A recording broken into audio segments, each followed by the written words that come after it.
Welcome to the second part of my new series, The Life and Death of Jeff, where I take you on a chronological journey from the very beginning, right up to Epstein's death and beyond. With exclusive interviews with key witnesses, and insight into the case that you won't find anywhere else. By the end of reading it, I'm certain that you'll be more clued up on the scandal than 99% of the general public and 100% of the media. A year before I ever set foot in New York, I'd been on one of my regular visits to London. The person I'd planned to meet for lunch, Michael, not his real name, had been corresponding back and forth with me, mostly through email, for over a year. I'd first contacted him to get a better understanding of Ghislaine Maxwell, with whom he'd enjoyed a friendly relationship on London's elite social scene. I wasn't so much interested in the monster portrayed in the media. I wanted to learn about the human behind the headlines.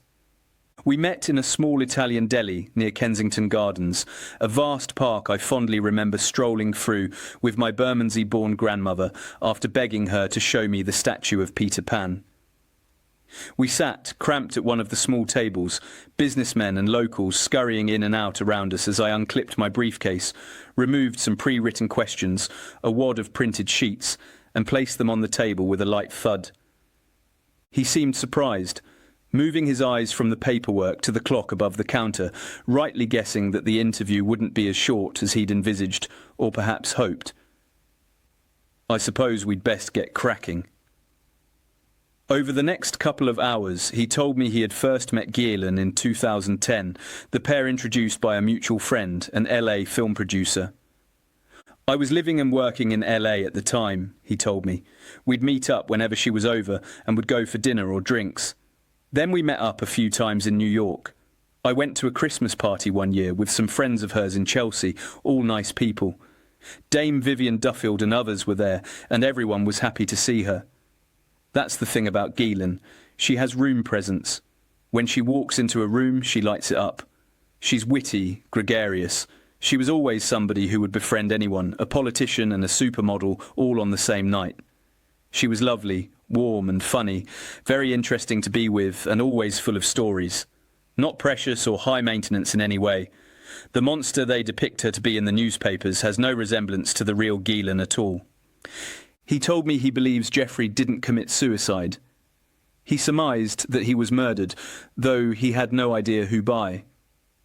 And upon hearing the news that his former friend had, following Jeffrey's death, suddenly become a named suspect, Michael said he was in a state of shock and bewilderment, immediately becoming fearful for her safety. So staunch in his belief of her innocence was he, that he even wrote her a character reference in the hope it would be used by her attorneys when requesting bail. I believed in her innocence then, and I still do now, he said. The evidence that was presented, and the witnesses themselves, don't appear credible. Like most people I've interviewed, his focus quickly shifted to the most vocal of her accusers. Virginia Giuffre's a fabricator, he said, frowns forming on his forehead. A loudmouth, a hustler. He told me he'd been following my investigation closely. You're doing a brilliant job in getting to the truth. I think that you need to keep focusing on the victims, he added, his fingers making inverted comma marks in the air. Their credibility, or lack of, is ultimately what will exonerate Ghislaine. Though deploring any form of sexual abuse and believing the harrowing abuse stories of numerous victims of Epstein, I had highlighted major discrepancies and flat-out fabrications in some of the accusers' claims, and I was incredibly keen to learn more about all the characters involved and to understand Ghislaine and her potential role as best as I could. Michael told me I would need to become educated on her background. In the following months and years to come, I would find myself frequently speaking to some of Maxwell's siblings. Ghislaine's mother, Elizabeth Maxwell, née Maynard, was of aristocratic stock. A Huguenot descendant whose distant lineage boasted French kings, her father, the mayor of a small French village, owned a profitable silk-weaving factory that supported his two daughters comfortably enough to send a 9-year-old Elizabeth to England, where she attended a convent in Birmingham before returning to her homeland in 1932 and studying law. Following the liberation of Paris, whilst working as a translator, she was introduced to Czechoslovakian-born British Army Captain Robert Maxwell. Robert wasn't in fact named Robert at all. His birth name was Jan Ludwig Hyman Benjamin Hock. Throughout the war, he went by numerous aliases, including Yvan de Maurier, before settling upon Ian Robert Maxwell in 1948. For some reason, everyone dropped his first name, Ian, altogether, referring to him only as Robert, or more often, Bob. Awarded the Military Cross for bravely storming a Nazi machine gun nest, Maxwell, an Orthodox Jew, had returned from the war to discover that many of his relatives had been murdered in Auschwitz and other concentration camps. The pair married on March 15, 1945. Living in Maison Lafitte, part of the affluent outer suburbs of northwestern Paris, the children would soon fill the expanding family's household, most of them delivered by Elizabeth's sister Yvonne, an obstetrician described to me by one of the Maxwell siblings as an extraordinary woman and one of the very rare women to become an obstetrician after the war, and, even rarer, to own her own clinic. Ghislaine was born on a crisp Christmas Day morning in 1961. It's important that you understand that we were originally 9 children in this family. Ian Maxwell, a rather friendly and likeable man of 68, told me. There was an eldest brother, Michael, and there was a little girl, Karine, and they died young. Karine died in 1957, age 3, from leukemia, and Michael, who was the eldest son, was in a terrible car crash that didn't kill him, but left him in a coma for 8 years, and he never recovered and died. And so what that meant is that the little girl was exactly between me and my twin sisters. And so instead of having a natural bridge, the family, in a sense, split into 2 because the age gap between me and my twin sisters is 6 years.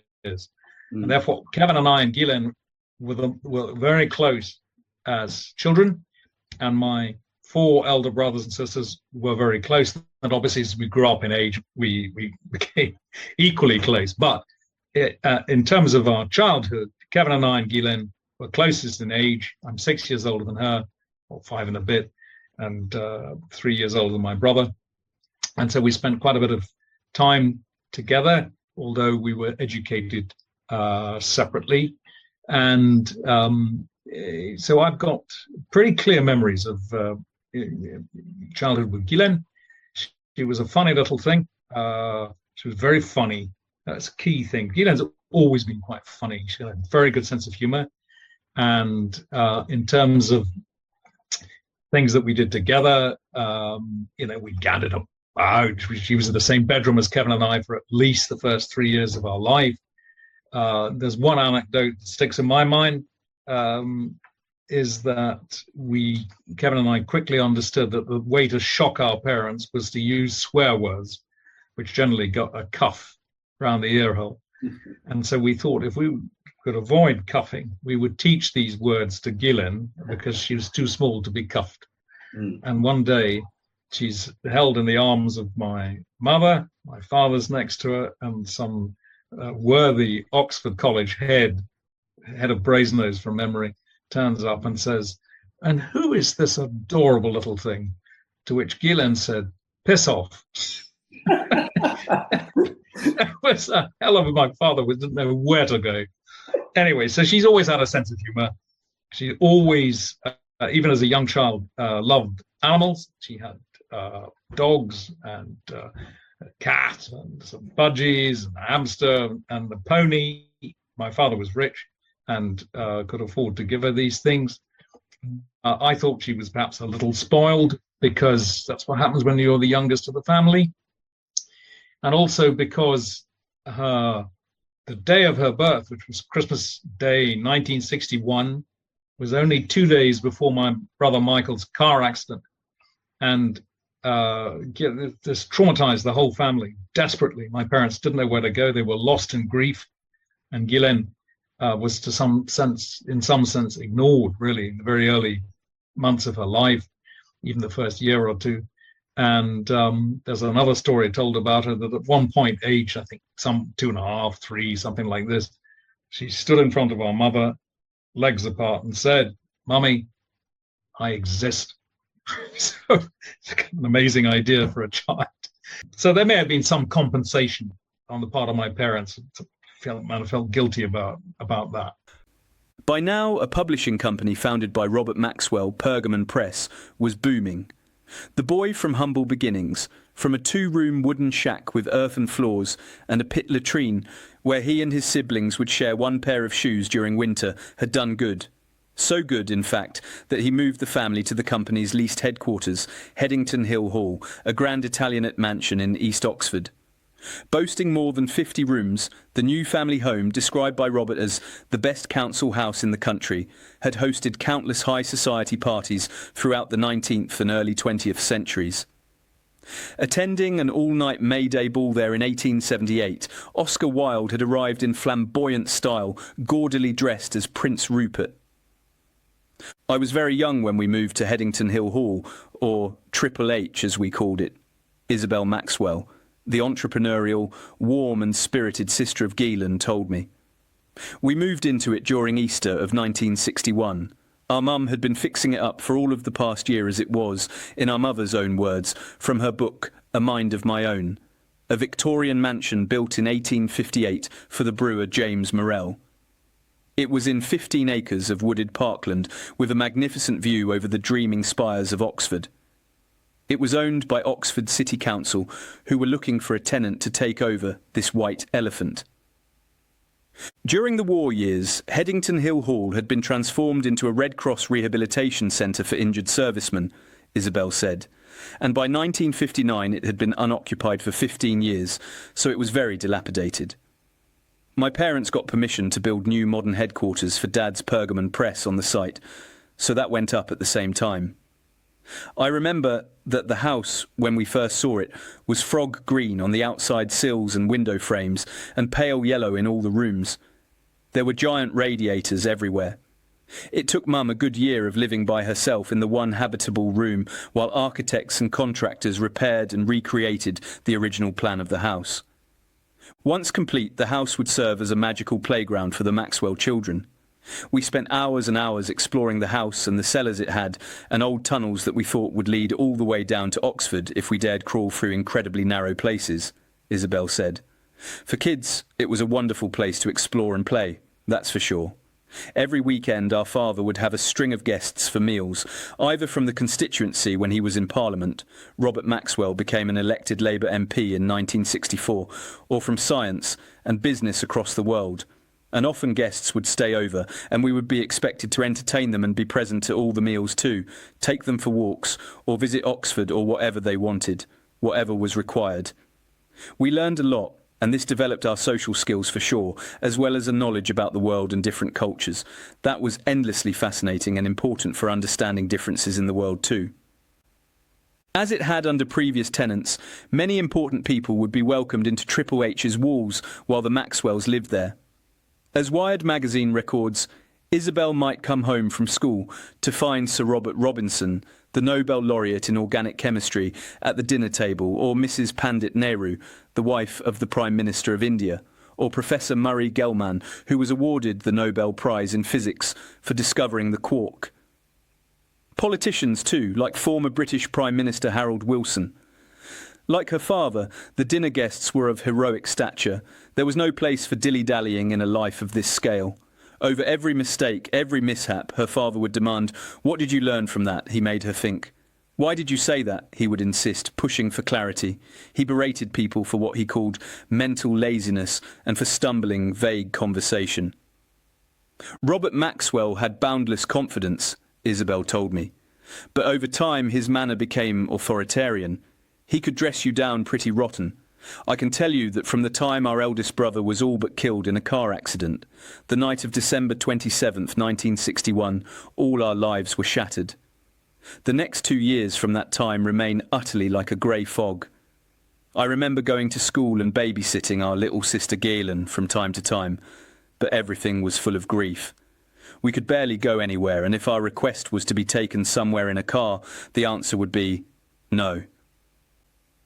Ian has similar recollections of this melancholy period, when his father, often flying into Triple H in his helicopter, would arrive with a stern disposition, though never failing to treat his children, particularly Ghislaine, with luxury, if not with physical affection. I think she was quite protected by my father. and who was very aware that she was quite a young thing and a girl with it, and following the accent of our brother, all of my older brothers and sisters were kind of corralled. They couldn't go anywhere they had to be escorted everywhere, and my parents were really just so worried they were going to lose another child in some horrible way. So Ghislaine was in some senses quite protected. She went to quite a few schools, boarding schools and day schools, but she grew up pretty independent, able to think for herself and do her own stuff. My father really lived for work. He was, workaholic's not quite the right word, but he didn't have any small chat. This wasn't a man interested in the minutiae of, could I meant what football team was winning, or he was interested in work and in matters of consequence and of substance.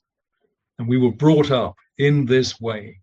We had lots of advantages because he could afford to give us those advantages, the most important of which was a damn good education. And he took the view, if I give you this education and I give you other things to make your life comfortable, then you owe society something back for that. In other words, this wasn't just a question of take, you got to give something back. And he therefore taught us from very, very young the responsibilities associated with having wealth and opportunity. And as a result of his professional life, which was both political and business, there wasn't a Sunday in our childhood where we didn't have some big shots for lunch. I mean, there won't be much to you now, but these were some very serious scientists and maybe some Labour government figures from the 60s. And the children were expected to have something to say for themselves, know what was going on in the world, make speeches at the drop of a hat, entertain our father's guests and so on. That was standard. And actually, it was exhausting because we would want to come home on a weekend from school and chill and just have a nice time. And that he was not in the let's have a nice time business. I've got here the deputy leader of the Labour Party. You're going to sit with him and have a drink and so. So it was a bit. That was quite pressured. Repercussions awaited any of the Maxwell children who failed to meet their father's high expectations. If we displeased him in some way, and that was very easy, we brought back bad results.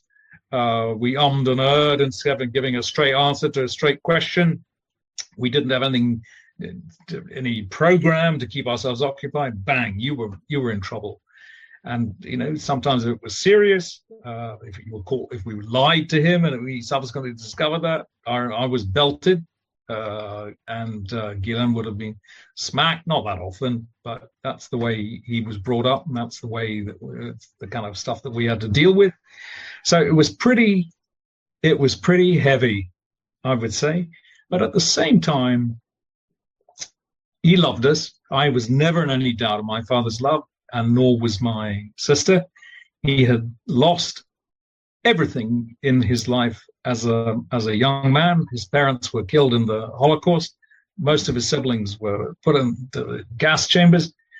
So his entire family was wiped out. He had nothing. And he ended up having to fight his way across Europe, join the British Army, had a good war, but he built everything from scratch. So family meant a hell of a lot to him. In fact, it was the only thing that did mean anything really to him. And he never let us forget it. And so I would say it was a good childhood. We had lots of presents, we'd go on holidays, nice time. But it was, you were never in any doubt that life was more important than having a good time. One incident I remember like yesterday, and that is I'd gone on to university at Oxford. We lived in Oxford. That was where our family home was, and so it was down the road for me. And one on Sunday afternoon, I guess Ghislaine would have been 16, 17 years old. The telephone rings in my parents' home. I was about to get the phone, then I noticed that my father picked it up. And the conversation went something like this: "Who are you?" "Jones." "How old are you?" "Yes." "You want to speak to my sister?" "You're to my daughter?" "You're too old for my daughter." That was the end of that.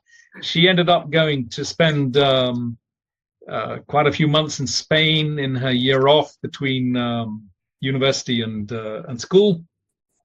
She always had a lot of good friends, mostly girls, mostly a lot of very strong, close girlfriends whom she has remained friends with to this day.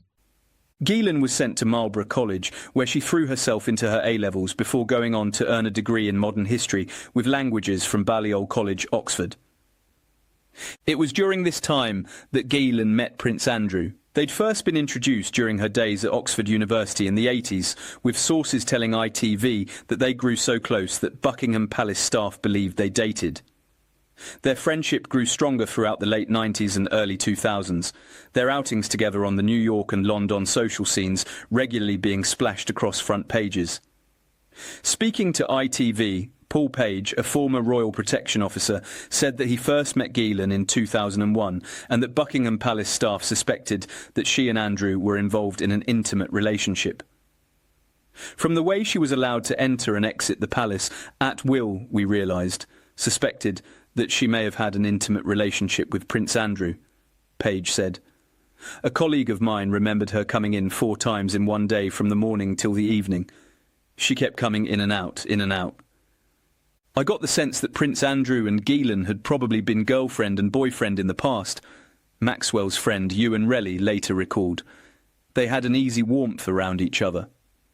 Though her father was understandably keen to filter his daughter's potential love interests, at least 2 suitors managed to make the cut. For a while Ghislaine dated David Faber, the grandson of former British Prime Minister Harold Macmillan. Both met as undergraduates at Balliol in the early 1980s. Multiple accounts describe him as her first serious boyfriend. They were regularly photographed together at fashionable London venues such as Annabelle's and the Chelsea Arts Club. The relationship was short-lived, however, with Faber going on to marry television presenter Sally Gilbert in 1988 and becoming a Conservative MP. Then there was another man who occupied a central place in Ghislaine's world, Count Gianfranco Cicogna Mozzoni, the wealthy Italian aristocrat whose relationship with her lasted for several years. 2 met in the late 1980s through the privileged social circles in which they both moved. At the time, Ghislaine was a prominent figure among London's so-called Sloane set, a fixture at society events, exclusive clubs and charity functions. Cicogna, meanwhile, was already well known in European high society as a member of one of Italy's most distinguished families. Born into Italian nobility in 1962, Count Mozzoni inherited not only an aristocratic title, but also membership of a family whose influence extended deep into Italian business and finance. The Cicogna family was closely connected to the Chiga Empire, the luxury hotel group that owned some of Europe's most prestigious properties and served wealthy international travellers for decades. His family connections reached even further back. Cicogna was a descendant of Giuseppe Volpi di Misurata, one of the most influential Italian businessmen and politicians of the 20th century. Volpi helped shape modern Italian industry, played a major role in the development of Venice's industrial port, and accumulated enormous wealth through banking, infrastructure, and hospitality ventures. By the time Gianfranco inherited his title following his father's death, he belonged to a lineage that had long occupied the highest levels of European society. Educated in Britain, Cicogna attended Millfield School, one of the country's best-known independent schools. He later studied economics and developed a reputation as an intelligent and highly accomplished businessman. Unlike many aristocrats who simply lived off inherited wealth, he pursued an active professional career. Among his early roles was a position at Credit Suisse First Boston, one of the world's leading investment banks. Colleagues and acquaintances described him as sophisticated, cosmopolitan, and ambitious. Over time, he built a career that ranged across finance, telecommunications, and international business. Yet wealth and status were only part of his appeal. Those who knew Cicogna frequently remarked upon his charm. He spoke multiple languages, travelled extensively, and cultivated a range of interests that included skiing, aviation, scuba diving, and motorsport. He projected the image of a modern European aristocrat, equally comfortable at a business meeting in London, a ski resort in the Alps, or a society gathering in Venice. He seemed the perfect match for Ghislaine, whose own background and business acumen and attributes were respected and indeed accepted by Sikonya's circle. Their relationship quickly became serious. Friends and observers later described Sikonya as Ghislaine's first love. The couple were frequently seen together at society events in London and on the wider European social circuit. For several years, they appeared to be one of the most glamorous young couples in elite international society. For years, there had been speculation that Robert Maxwell hoped Ghislaine would marry into aristocratic or political circles. A union with an Italian count from a wealthy and influential family would certainly have satisfied those aspirations. Accounts from friends suggest that Ghislaine herself viewed the relationship as serious, with it being reported that she hoped to marry Sikonya and become a contessa. Whether an engagement was ever formally discussed remains unclear, but the relationship endured for approximately 4 years and was widely regarded as more than a mere casual romance.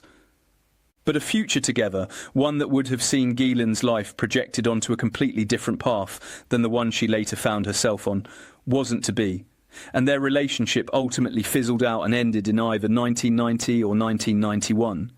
The precise reason for the breakup has never been publicly established. Neither Maxwell nor Sikonya appears to have discussed it in detail. However, multiple accounts agree that for Ghislaine, the separation was painful.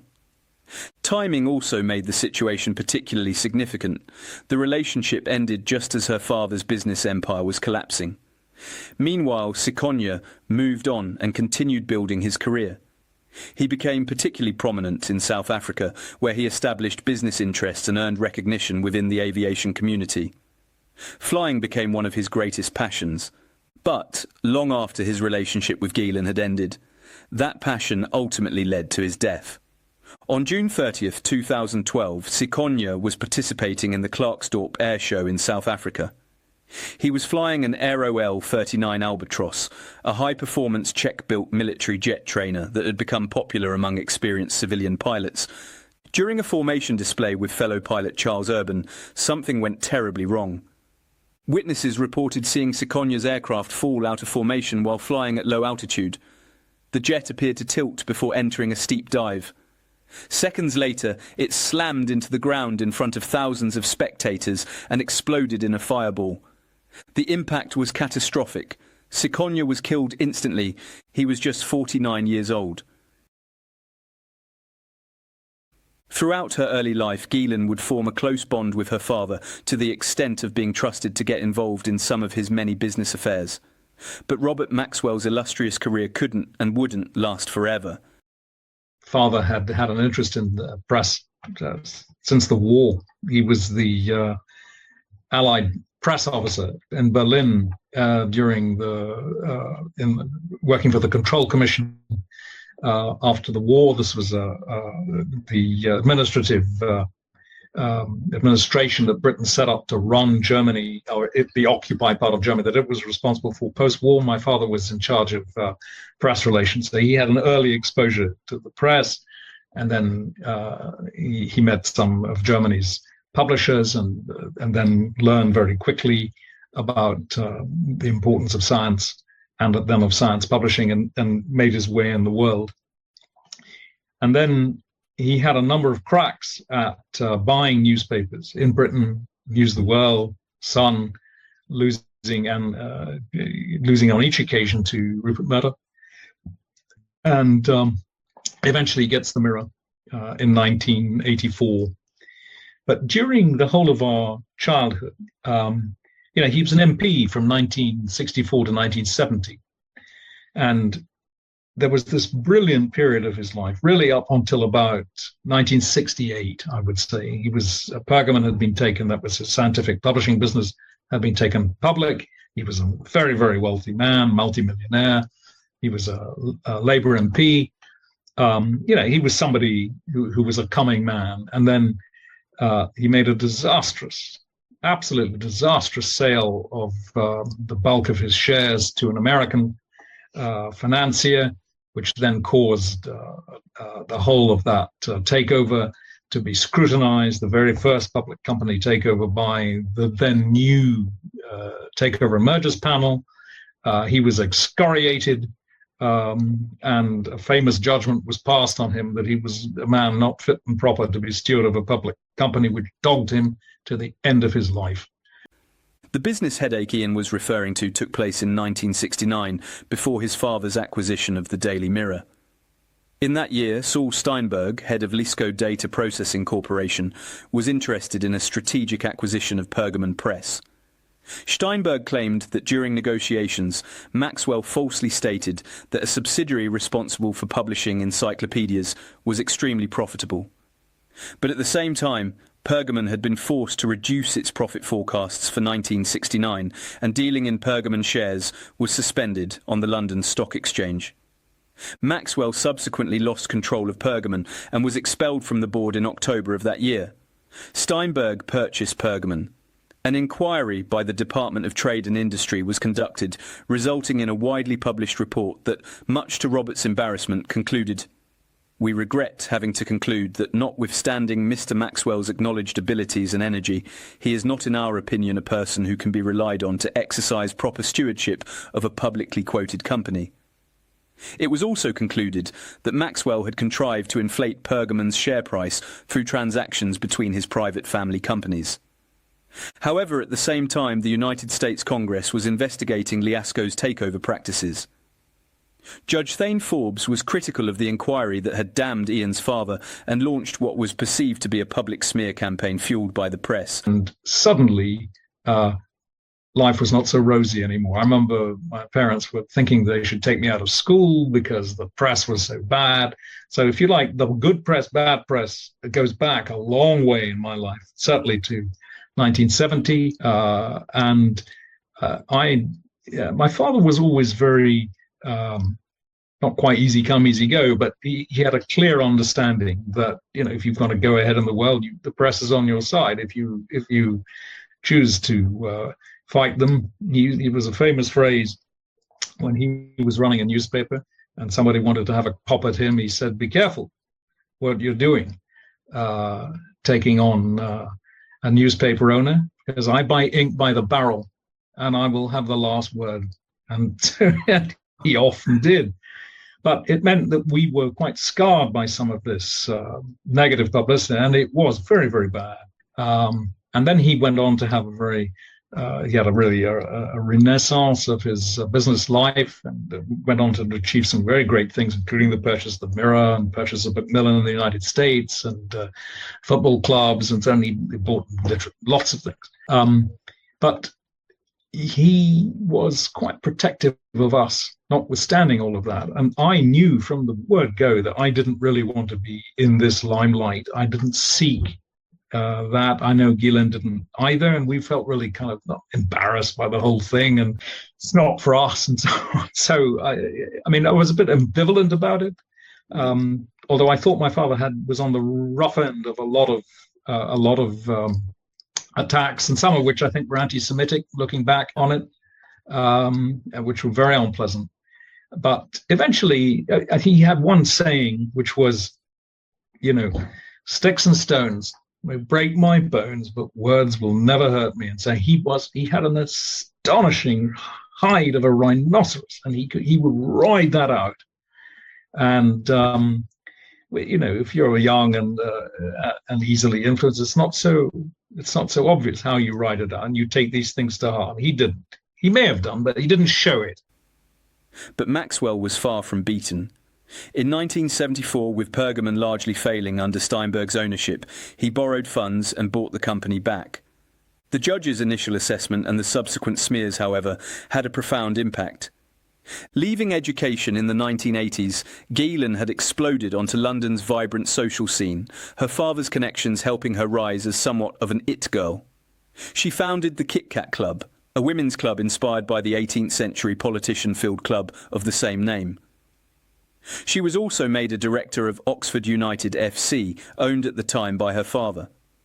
As father and daughter grew closer, she was given a position at Robert's publication, The European, until after Robert purchased the New York Daily News in January 1991, he sent her to America to act as his emissary, the pair arriving in New York in May. She would continue to fly back and forth between America and England, sometimes for work, other times to catch up with family.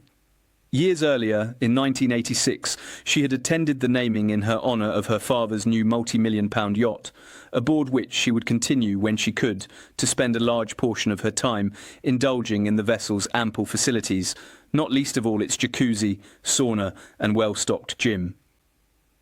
Aboard his boat, along with other family members, friends and associates, Robert would take many voyages, including his last. After purchasing the struggling New York Daily News, further adding to his debts, Maxwell was forced to sell a 49% stake in the Mirror Group. Meanwhile, other cracks were forming beneath the surface of the Maxwell empire. A BBC Panorama documentary on his business dealings had revealed allegations of financial irregularities. The Mirror's finance director, Lawrence Guest, was chasing him about the disappearance of millions from the company's pension funds. Maxwell assured him the money would be restored, but the pressure must have been overwhelming. In November 1991, while back home, London analysts were busy predicting the breakup of his business empire under the pressure of multi-billion-pound debts, Robert flew to Gibraltar before boarding his 164-foot yacht and sailing away from a financial scandal that was just days away from being made public. It appeared to be the perfect break, one spent in his typical flamboyant and extravagant fashion, stopping off to play roulette at a local casino, wining and dining and swimming in the cool waters of the Canary Islands. And while bonfires were being lit in the UK for Guy Fawkes Night, he headed back on board his boat and went to bed, reportedly stirring in the early hours of the morning. The last time he was seen alive was 4:25 a.m. At around 9 a.m, as the boat arrived at Los Cristianos, a crew member strolled down the corridor and tapped on Robert's door to try to wake him. There was no reply. A call was made to his cabin at around 11 a.m, but Robert didn't answer. At around 1 p.m, the alarm was raised by a satellite telex via Norway. Panicking, the Lady Ghislaine's captain then notified the Spanish authorities of Robert's mysterious disappearance, sparking an air and sea search. Soon after, a fisherman peered over the bow of his small boat and spotted Maxwell's naked body bobbing in the Atlantic Ocean. A helicopter quickly joined them, winching Robert from the water. Elizabeth and her son Philip immediately flew out to Gando Air Base in Gran Canaria, where they had the grim task of identifying his body. At a hastily improvised midnight press conference at Reina Sofia Airport in the south of Tenerife, the island's civil governor Angel Delgado said the Lady Ghislaine left Santa Cruz in the north of the island at 10 p.m. on Monday and put into Puerto de los Cristianos at 9 a.m. But, he said, Robert's body was found 19 to 20 miles from Gando on the other side of the neighbouring island of Gran Canaria, more than 100 miles from the obvious route between the points of departure and arrival. Ghislaine flew to Tenerife, where an inquiry was set to be held. There, standing on the deck of the Lady Ghislaine, flanked by white uniformed crew members and wearing a bright red tartan blazer and matching skirt, her dark hair tied back in a ponytail, revealing a pair of dangling gold earrings, a beautiful 31-year-old Ghislaine Maxwell composed herself and began to read out a statement to a throng of journalists and photographers below. She began in perfect Spanish, issuing a thank you to officials and emergency services personnel on behalf of her grieving family. Trembling slightly, she then switched to English. I also want to take this opportunity to thank all the many hundreds of people who have sent messages of support to us at this very, very sad time. I want also to thank the press for their courtesy and consideration to my mother and to us at this time, which we appreciate very much. Gracias a todos, and thank you all very much. On Sunday, November 10th, she and her family attended a funeral put on for her father in Jerusalem, where Robert was laid to rest on the Mount of Olives. Alongside Israeli intelligence figures, President Chaim Herzog and Prime Minister Yitzhak Shamir were in attendance, the latter of whom delivered a warm eulogy. It was said that Robert, with a sense of there being no way out of his vast financial woes, rose from his bed, headed up on deck, and threw himself into the ocean. But although a verdict of death by accidental drowning was recorded, Ghislaine wasn't having it, later commenting in 1997, "He did not commit suicide. That was just not consistent with his character. I think he was murdered." Following his death, Robert's empire quickly began to unravel. He was found to have fraudulently appropriated the pension assets of Mirror Group newspaper to support its share price. Pension funds in excess of £400 million were said to be missing, with around 32,000 people affected. Kevin, the heir to the Mirror Group, became Britain's biggest bankrupt after he was left with Maxwell's $764 million in debt. And while still grieving over their immeasurable loss, both he and his brother Ian found themselves in a courtroom, accused of taking part in the fraud. Following my father's death and the explosion of our business, and then Kevin and I, my younger brother, were arrested, charged with conspiracies of fraud. We had a long fight to get to trial. It lasted 3 or 4 years of preparation and so on. And then an 8-month trial, and we were exonerated at the end of it. During that entire time, all of our family were highly supportive and remained so, and are so to this day. We don't know any other way than to support each other. When you've had an alpha male like Bob Maxwell as your father, in some senses, there's an old Arabic proverb that says, "I against my brother and I against our cousins, my brother and I and our cousins against the world." So it's another way of saying blood is thicker than water. So yes, we have remained close at all times, and we don't need to be living in the same country or even the same town to remain close. I think we were broadly aware of the important things going on in each other's lives, if not the detail. We know, you're going out with X, or you're living in Y, or you're doing X or Z, or whatever it is.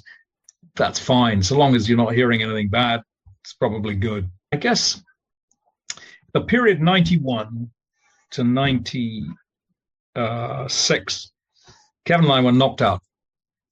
We were on trial for our lives. The passports were taken, couldn't travel anywhere. And it was a very dark time. Ghislaine was getting on with her own life. Mostly up until then had been in London. She had a lot of friends and knocked around in town. But then somewhere towards the end of 90, she goes to America. My father had a lot of business over there. She started to help with various, some specific tasks, mostly to do with the newspapers over there. And then the business blows up, and Kevin and I said to her, "Stay in America. Don't come home, because this is not a place for a Maxwell to be happy right now." England just turned on us big time, and which I get, but there was no reason why it should turn on my sister. So we said, "Stay in America, get on with your life, do whatever you're doing, and we'll just fight our battle the best we know how." That said, life, at least financially, took a downward spiral for most of the Maxwells following the death of their father, particularly, her mother said, for Ghislaine. Ghislaine is the baby of the family and the one who was closest to her father. Elizabeth, better known as Betty, told Vanity Fair in the weeks following her husband's death. "The whole of Ghislaine's world has collapsed, and it will be very difficult for her to continue. I'm in great financial difficulty," she added. "My husband's will is impounded. I haven't salted away anything, because I never for a minute believed that he'd leave me destitute." Ghislaine denied claims that a secret fortune had been hidden away. By 1992, she had moved to an apartment of an Iranian friend overlooking Central Park. By now, she was working at a real estate office on Madison Avenue, began eating out and partying with celebrities, and quickly rose to wider prominence as a New York City socialite. Of the Maxwell's troubles and her own, she told Vanity Fair, "I'm surviving, just. But I would say we'll be back. Watch this space." And she was right. As their father had during the early years of his business career, the Maxwells bounced back. They carved out their own way in the world, including Christine going into publishing and producing a spelling dictionary. to teach people how to spell, and Isabel embarking on a successful career in television and film production. The twins later joined forces and created the early online search engine Magellan. I met Ghislaine in November 1989. Christopher Mason, one of her former friends, said in the Netflix documentary Jeffrey Epstein, "Filthy rich." At the time, she was visiting New York from London. I was going to a nightclub and having dinner with some friends who had been at Oxford with her. She was the life of every party, knew absolutely everyone, was extremely popular, had a vivacious personality. I remember she told a lot of very funny, dirty jokes. That night, I went home and wrote in my diary, "Met Ghislaine Maxwell, hilarious sense of humour, incredibly good fun. She's a real live wire, and I hope I get to see her again." Striking up a friendship, Mason recalled visiting her apartment on the Upper East Side. She was suddenly out of money, he said. Robert Maxwell had left his family in the lurch. It was as if she was bravely weathering this challenge, the mysterious death of her beloved father. Another friend, Ewan Relly, also first met her in New York. We had a fair number of friends in common. A couple of people I knew had dated her, and she was a connector. She was gregarious and quite glamorous, and a bit raunchy and quite wild. Her father had set her up in this life which allowed her to be at the fulcrum of New York society. She was like the sparkling debutante. Another former associate backed up Ghislaine's alleged raunchy side, as others whom I've interviewed.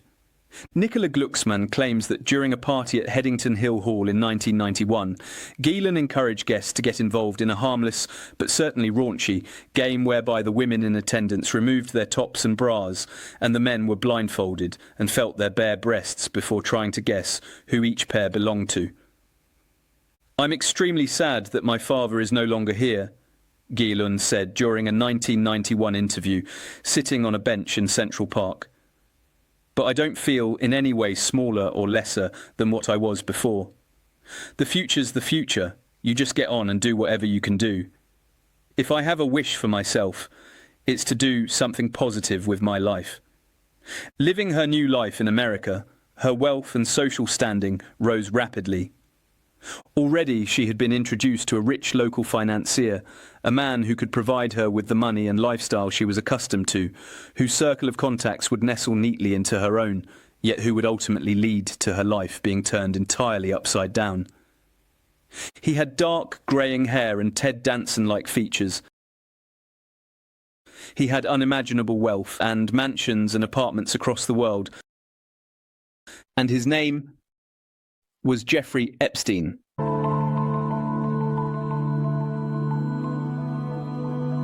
Thanks for listening to episode 2 of The Life and Death of Jeff. In the next episode, I'll continue the story with an exclusive interview with Ian Maxwell, who will talk about how his sister really met Jeff, and we'll be following the murky journey of Epstein's rise to riches, serious allegations, and ultimately a prison cell. In the meantime, have a fantastic week.